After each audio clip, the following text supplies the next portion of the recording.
سیدہ طیبہ طاہرہ کے بارے میں یہ ہے کہ اپنے بچوں کو جب وہ دودھ پلاتی تھی تو قرآن کی تلاوت کرتی تھی. ان کے لیے بڑے ہوئے چکی آٹا بنانے لگے, روٹی تیار کرنے لگی, چکی پیستی قرآن پڑھتی. بلکہ ان کی کرامت میں سے یہ بھی ہے کہ وہ چکی کا جو راؤنڈ ہے مکمل ہونے سے پہلے اللہ کا قرآن مکمل کر لیتی. یہ آپ کی کرامات میں سے ہے. جس طرح مولا علی نے فرمایا نا کہ میں ایک رکاب سے دوسرے رکاب میں پاؤں ڈالنے سے پہلے قرآن پڑھ لیتا ہوں. اس دور میں سمجھنا مشکل نہیں ہے. ایک موبائل جب قرآن اس میں ڈالے ریڈ کرتے ہوئے وہ سیکنڈ بھی نہیں لگاتا, لیکن یہ ہماری سمجھ سے باہر ہے. بہرحال بات یہ ہے کہ سیدہ پاک چکی پیستی ہے, قرآن پڑھتی ہے, دودھ پلاتی ہیں, قرآن پڑھتی ہیں, اور روٹی پکاتی ہیں, قرآن پڑھتی ہیں, ان کے منہ میں نوالا ڈالتی ہے, قرآن پڑھتی ہیں. جب ایسا ہوگا تو امام حسن اور حسین پیدا ہوئے, وہ بنتے ہیں. لیکن آج کی عورت ان کو ماڈل رول نہیں بنا رہی, موبائل ہاتھ میں پکڑے ہوئے. آج کی عورت ٹی وی آن کی ہوئی, کیا سن رہی ہیں؟ ٹک ٹاک سن رہی ہیں, کیا سن رہی ہیں پتہ نہیں, کہ بیہودہ ڈانس دیکھ رہی ہیں. جب آپ قرآن کو چھوڑ کر, نبی پاک کے فرمان کو چھوڑ کر, تلاوت کو چھوڑ کر یہ عورت اپنے بچے کو روٹی بنا رہی ہے, وہ گانے سن رہی ہے, دودھ پلا رہی ہے, گانے سن رہی ہے, وہ پھر حسن و حسین کے غلام نہیں ہوں گے, نبی پاک کے غلام پیدا نہیں ہوں گے. وہ کسی گلوکار کے غلام ہی بنیں گے, وہ کسی اداکار کے غلامی بنیں گے. اگر سیدہ طیبہ طاہرہ کو فالو کرو تو ان کا اصول یہ بتاتا ہے کہ جب تم روٹی بناؤ گے تو اللہ کا کلام پڑھو. آٹا, ابھی عورتیں کیا کہتی ہیں, ٹائم نہیں ہوتا, نمازیں چھوٹ جاتی ہیں, کپڑے پاک نہیں ہیں, ٹائم نہیں ہوتا, روزہ رات کو تہجد تو دور کی بات ہے, قرآن پڑھنا نصیب نہیں, ٹائم نہیں ہوتا. جی وہ بھائی تمہارے پیچھے دور تو سہولت کا, بجلی آئی ہوئی ہے, پانی گھر میں آ رہا ہے. وہ سیدہ طیبہ طاہرہ کو دیکھو, کنویں سے پانی ہاتھوں سے کھینچ کے نکال رہی ہیں, اور پانی گھر لا بھی رہی ہیں, پانی بھی لانا ہے, پھر اس کے بعد چکی پیستی ہیں. تمہیں تو آٹا کیا بلکہ روٹیاں بھی تندور سے ملی ہوئی پکی ہوئی مل جاتی ہیں. اس دور میں سیدہ طیبہ طاہرہ چکی بھی چلا رہی ہیں, ہاتھ سے کپڑے بھی دھو رہی ہیں. تمہاری تو مشینیں ہی کام کر لیتی ہیں, ہاتھ سے کپڑے بھی دھو رہی ہیں, شوہر کی خدمت بھی کر رہی ہیں, بچوں کو کھانا سب کچھ, بچوں کی پرورش میں بھی کوئی کمی نہ چھوڑی. اس کے باوجود رب کا غلام بھی پڑتی ہے. اور حد یہ کہ رات کو جب کھڑی ہوتی ہے مسلح بچھا کر, تو پھر یہ کہتی ہے الہ تیری رات تھوڑی ہو جاتی ہے, میں ایک رکعت بھی پوری ادا نہیں کر سکتا, میں سجدہ بھی مکمل نہیں کر سکتی, میرا سجدہ لمبا ہو جاتا ہے, میں سجدے کی لذت حاصل نہیں کر سکتی, تیری رات تھوڑی ہو جاتی ہے. ان کے پاس ٹائم تھا, اتنی ان کی پاک سیرت ہے. عورتیں اس کو چھوڑ کر نہ جانے آج کس کو فالو کر رہی ہیں. کیا ان کے پاس ان کا کام دیکھیں, اس دور میں مشکلات دیکھیں, اور پھر اللہ کی بارگاہ میں ان کی حاضری دیکھیں, اور یہ پھر ان کا مقام دیکھیں نا. پھر حضور نے ان کو مقام بھی وہ عطا کیا جو کسی کو نہ عطا کیا ہے.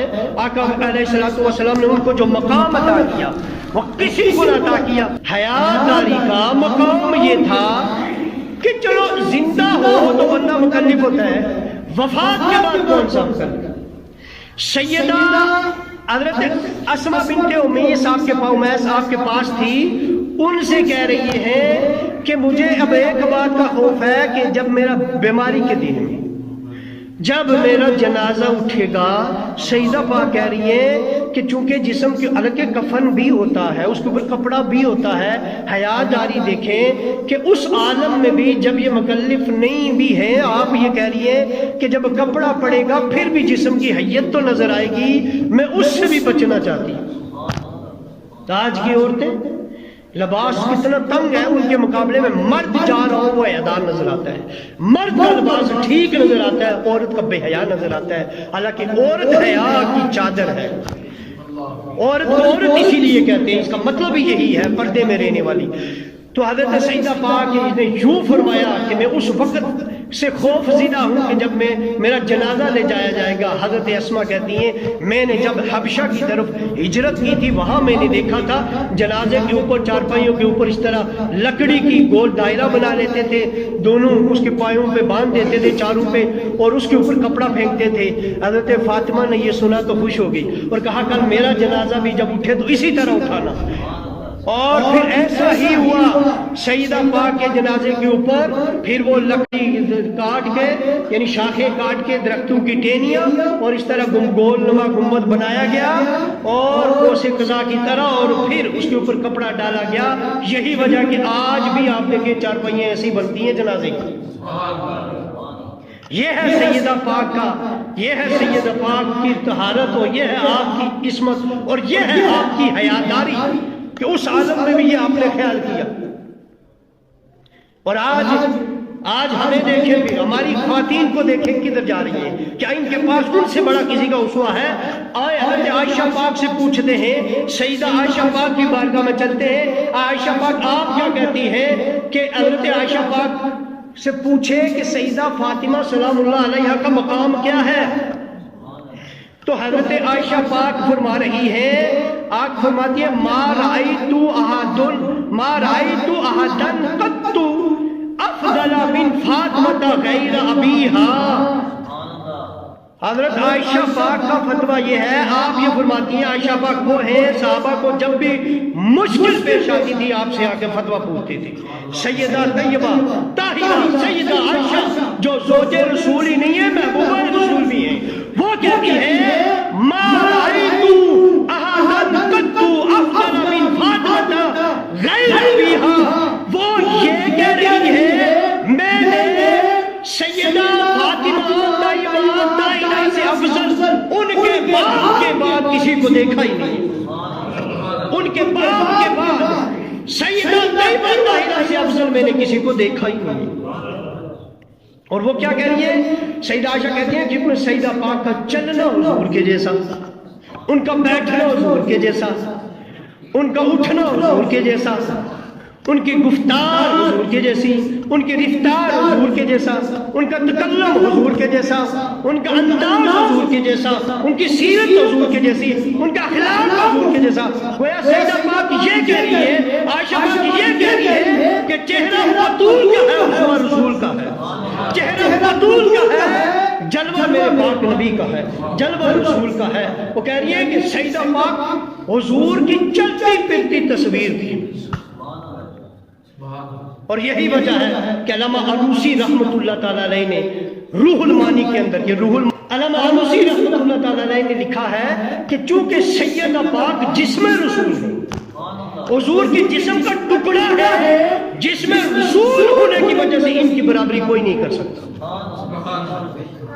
علامہ علوسی رحمۃ اللہ تعالی علیہ نے لکھا ہے. تو سیدہ پاک طیبہ طاہرہ کا یہ مقام ہے اور اس پہ آپ آئے سنیں علامہ اقبال پھر کیا کہتے ہیں. اب یہ علامہ اقبال کا مقام دیکھیں، مفکر پاکستان ہے، شاعر پاکستان ہے، شاعر اسلام ہے. اور آپ کیا کہتے ہیں سیدہ پاک کی بارگاہ میں جب حاضری دیتے ہیں علامہ اقبال تو عشق میں حد کر دیتے ہیں، غلامی میں حج کر دیتے ہیں. آؤ اقبال کے اشعار سنیں علامہ اقبال نے کیا کہا ہے. انہوں نے جو کہا ہے اگر میں کہتا یا کوئی اور کہتا تو ہو سکتا ہے فوراً کہتے کہ یہ تم نے کفر کہہ دیا ہے، فوراً فتوے لگتے یہ تو تم رافضی ہو گئے ہو. سنو اقبال کے اشعار سنو، کتابیں موجود ہیں، نیٹ موجود ہے، آپ نکال کے دیکھیں اقبال کے اشعار ہیں یا نہیں ہیں. اقبال کہتا ہے مریم از یک نسبت عیسیٰ عزیز، مریم از یک نسبت عیسیٰ عزیز از سہ نسبت حضرت زہرا عزیز. آپ کہتی ہیں مریم سلام اللہ علیہا کی بڑی فضیلت ہے، بڑا مقام ہے، لیکن ان کو عیسیٰ علیہ السلام سے ایک فضیلت ایک نسبت ہے کہ وہ ان کی والدہ ہے. اور حضرت سیدہ طیبہ طاہرہ زاہد سیدہ زہرا پاک کو 3 نسبتوں میں فضیلت حاصل ہے. ان کو ایک نسبت، ان کو 3 نسبت. وہ کون سی نسبتیں ہیں؟ امام مفکر پاکستان علامہ اقبال، ڈاکٹر علامہ اقبال خود ہی کہتے ہیں نور چشم رحمت للعالمین، نور چشم رحمت للعالمین امام اولین و آخرین. آئے ہائے آپ کہتے ہیں وہ تو صرف عیسیٰ کی ماں ہے اور یہ صرف نبی کی ماں نہیں ہے، صرف کسی عام رسول کی ماں نہیں ہے، بیٹی نہیں ہے، بلکہ یہ تو اس رحمت للعالمین کی چشم نور ہے، آنکھوں کی ٹھنڈک ہے، رحمت للعالمین کی جو امام اولین و آخرین. عیسیٰ تو وہ ہے جو بیت المقدس میں پیچھے ہاتھ باندھے کھڑے ہیں اور حضور امامت صرف ان کی نہیں اولین کی بھی کرا رہے ہیں آخرین کی بھی کرا رہے ہیں. یہ اس رحمت للعالمین کی بیٹی ہے. یہی شرف کافی تھا. آپ امت ایک یہ شرف ہے اور دوسرا شرف کہتے ہیں بانوئے آن تاجدار حلتا مرتضی مشکل کشا شیر خدا. آپ کہتے ہیں آپ زوجہ دوسرا مقام. آپ زوجہ کس کی ہے؟ حل عطا تاجدار حل عطا کی کس کی ہے؟ وہ جو مولا علی مشکل کشا شیر خدا کی زوجہ محترمہ ہے. دوسرا مقام آپ کا یہ ہے. اور تیسرا مقام آپ کہتے ہیں مادر مرکز پرکار عشق مادراں کاروان سالار عشق. آپ کہتے ہیں آپ ان کی مائیں ہیں, ان کی ماں ہیں جو عشق کا جو کارواں ہے, عشق کے کارواں کے جو سالار بھی ہیں, مرکز بھی ہیں. پرکار عشق کا مرکز بھی ہے, سالار بھی ہے. وہ امام حسن, وہ امام حسین نیزے میں کٹ گیا سر اور نیزے میں کھڑا, نیزے میں سر کٹے ہوئے, سر کٹا ہوا سنان نیزے پہ ہے, رب کا کلام پڑھ رہا ہے. یہ اثر کس کا ہے؟ یہ بطول کے خون کا اثر ہے کہ سر کٹ گیا ہے, نیزے پہ ہے. قرآن اللہ کا نہیں چھوڑا ہے. اسی فاطمہ کہ جو اللہ کا قرآن پڑھتے پڑھتے اس دنیا سے رخصت ہوئی, انہی کا بیٹا ہے. اور وہ امام حسن جنہوں نے زہر کا پیالہ تو پی لیا پر کبھی بھی آپ نے حق کا راستہ نہیں چھوڑا. ان کی وہ یہ جو عشق کا مرکز ہے, ان کی وہ ماں ہے. اور آگے جو بات ہے نا, وہ جو بات میں نے کی تھی وہ بات انہیں اقبال نے حد کر دی ہے. عشق کا اظہار کر بھی دیا اور ساتھ میں وجہ بھی بتا دی. یہ بھی بتایا کہ میرا من کیا کہتا ہے, میرا دل کیا کہتا ہے, اقبال کا عشق کیا کہتا ہے, اقبال کا عشق کیا کہتا ہے, میں کس کے طواف کروں, اقبال کا عشق کیا کہتا ہے, میں کس کے سجدے کروں. یہ سنے علامہ اقبال کہتے ہیں رشتہ آئین حق زنجیر پاس فرمان مصطفیٰ است ورنہ گردے دربتش گردید میں سجدہ ہا بر خاک پاشید میں. اقبال کہتے ہیں سنیں, اقبال کہتے ہیں رشتہ آئین حق کے زنجیر پاس, اگر شریعت کا قانون کا پاس مجھے نہ ہوتا, شریعت کی بیڑیاں مجھے نہ پہنائی گئی ہوتی, میں شریعت کے محمدی کا خیال نہ کرتا, پاس فرمان مصطفیٰ حضور کے فرمان کا خیال نہ کرتا, حضور کے فرمان کا پاس نہ ہوتا کہ اب سجدہ حرام ہو گیا ہے, مجھے نبی پاک کے اس فرمان کا خیال نہ ہوتا, شریعت نے میرے پاؤں پہ زنجیریں نہ پہنائی ہوتی. تو اے سیدہ طیبہ طاہرہ, آپ کی جو تربت ہے, آپ کی جو قبر ہے, میں خانہ کعبہ کا طواف نہ کرتا, میں اس کا طواف کرتا. اور میں خانہ کعبہ کی طرف پھر کے سجدہ نہ کرتا, میں آپ کی قبر کی طرف پھر کے سجدہ کرتا. یہ کون اپنے عشق کا اظہار کر رہا ہے؟ مفکر پاکستان علامہ اقبال اپنے اشعار میں کہہ رہے ہیں کہ مجھے اگر شریعت نے بیڑیاں نہ پہنائی ہوتی, حضور کے فرمان کا پاس نہ ہوتا. وہ کہہ رہے ہیں میں نبی کے فرمان کا پاس ہے, میں شریعت کا پابند ہوں, کسی کے آگے سجدہ نہیں کرنا, کسی اور چیز کا طواف نہیں کرنا, ورنہ میں آپ کی قبر کا طواف بھی کرتا, سجدہ بھی کرتا. یہ اقبال کا عشق کا اظہار بھی کر دیا اور ساتھ میں اپنے ایمان کا بھی اظہار کر دیا, اور یہ بتایا عقیدہ بھی کیا ہے, عشق بھی کیا ہے. یہ علامہ ڈاکٹر محمد علامہ اقبال کا سیدہ طیبہ طاہرہ کی بارگاہ میں جو آپ اپنا اظہار کر رہے تھے عشق کا, تو ان سیدہ طیبہ طاہرہ سلام اللہ علیہا کا آج جو ہے, کل جو ہے وہ یوم وصال ہے. 3-4 منٹ میں ایک اور آپ کو عرض کر کے پھر اجازت چاہوں گا کہ ادھر دیکھیں, میں نے عرض کیا کہ چکی پیستے ہوئے آپ قرآن پڑھا کرتی تھی. تو ایک آپ چکی پیسا کرتی تھی نا, چکی پیستے پیستے پیستے اور ڈھول نکالتے سیدہ طیبہ طاہرہ جنتی عورتوں کی سردار, جن کی پاکی کا یہ عالم ہے کہ دنیا میں چلو, یہ تو رخصتی کا میں نے آپ کو حیا بتائی, محشر میں رب ان کی خاطر, محشر میں تو کیا ہوگا, محشر میں تو یہ ہے کہ ہمیں دین کیا کہتے ہیں, ماں کو بیٹے کا ہوش نہیں ہوگا, بیٹے کو ماں کا ہوش نہیں ہوگا, باپ کو بیٹے کا نہیں, بیٹے کو باپ کا نہیں, بھائی کو بھائی کا نہیں, کسی کو کسی کا ہوش نہیں ہوگا. وہاں کون خواتین کی طرف دیکھے گا؟ اس عالم میں بھی جب سیدہ پاک آئیں گی اعلان ہوگا, اور آئیں گی بھی 70,000 حوروں کے جرمٹ میں, 70,000 حوروں کے جرمٹ میں آنے کے باوجود اتنی حوروں کے جرمٹ میں کون دیکھے؟ پھر بھی اعلان ہوگا انبیاء کی طرف بھی، رسولوں کی طرف بھی، صالحین کی طرف بھی، محدثین کی طرف بھی، مفکرین کی طرف بھی، سب نظروں کو جھکا دو، میرے محبوب کی بیٹی رخصت ہو رہی ہے، میرے محبوب کی بیٹی جنت کی طرف جا رہی ہے، تو سب نظروں کو جھکائیں، حضور کی بیٹی، حضور کی شہزادی گزرے گی۔ اتنا پردے کا وہ عالم تھا، لیکن دنیا میں دیکھیں چکی پیستے ہاتھوں پہ آپ کے چھالے پڑ گئے۔ مولا علی کو آپ کی یہ حالت دیکھی تو کہا آپ ابھی بابا جان کے پاس غنیمت میں غلام آئے، کوئی خدمت کے لیے مانگ لو، کوئی لونڈی مانگ لو۔ حضرت فاطمہ طیبہ طاہرہ جب گئی حضور کے پاس، کچھ مرد بیٹھے ہوئے تھے تو آپ سیدہ عائشہ کے پاس چلی گئی، حضرت عائشہ سلام اللہ علیہا کے پاس، ان کے پاس چلی گئی، لیکن حضور سے ذکر نہ کیا۔ حیاداری دیکھیں، ہماری عورتیں تو آج ٹی وی میں بیٹھ بیٹھ کر بحثیں کر رہی ہے، وہ مردوں کے ہوتے ہوئے ذکر نہ کر سکتی۔ حضرت عائشہ پاک سے کہا کہ میں چاہتی ہوں کہ مجھے بھی اگر یہ ہاتھوں کے پہ چھالے پڑ گئے تو مجھے بھی ایک لونڈی مل جائے خدمت کے لیے۔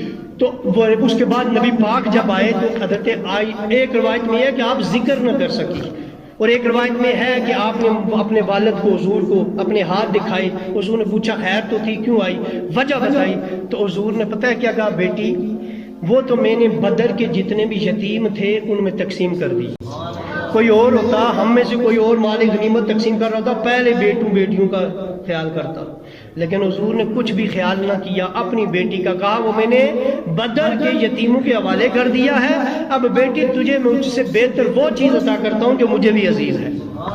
اور وہ تسبیح فاطمہ دی تھی 33 مرتبہ سبحان اللہ، 33 مرتبہ الحمدللہ، 34 مرتبہ اللہ اکبر، یہ پڑھا کرے کثرت کے ساتھ۔ اور پھر مولا علی کہتے ہیں جب سے سیدہ پاک کو حضور نے یہ ورد دیا، کہتے ہیں مجھے ابھی کوئی ایسی رات نہ گزری کہ میں سو گیا ہوں اس تسبیح کو پڑھے بغیر، علی ہر رات اس تسبیح کو پڑھے بغیر نہیں سوتا تھا۔ اور مولا علی پھر کہتے ہیں ایک بندے نے سوال کیا کہ جنگ صفین پہ بھی آپ نے ایسا کیا تھا؟ جنگ صفین تو رات دیر تک تھی۔ مولا علی نے کہا اس رات کو ہوئی تاخیر تھی، پر میں نے یہ ورد نہیں چھوڑا تھا، تاخیر سے تب بھی میں نے یہ پڑھا تھا 33 مرتبہ سبحان اللہ، 33 مرتبہ الحمدللہ، اور 34 مرتبہ اللہ اکبر۔ یہ وہ عظیم تحفہ ہے جو حضور نے اپنی شہزادی کو دیا تھا، حضور نے اپنی بیٹی کو دیا تھا۔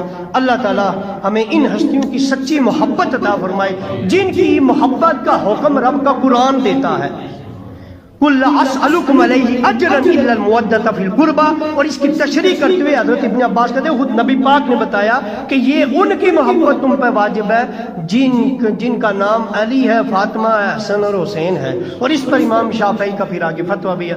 اللہ تعالیٰ میں ان کی سچی محبت عطا فرمائے اور ان کی سیرت پر عمل کرنے کی بھی توفیق عطا فرمائے۔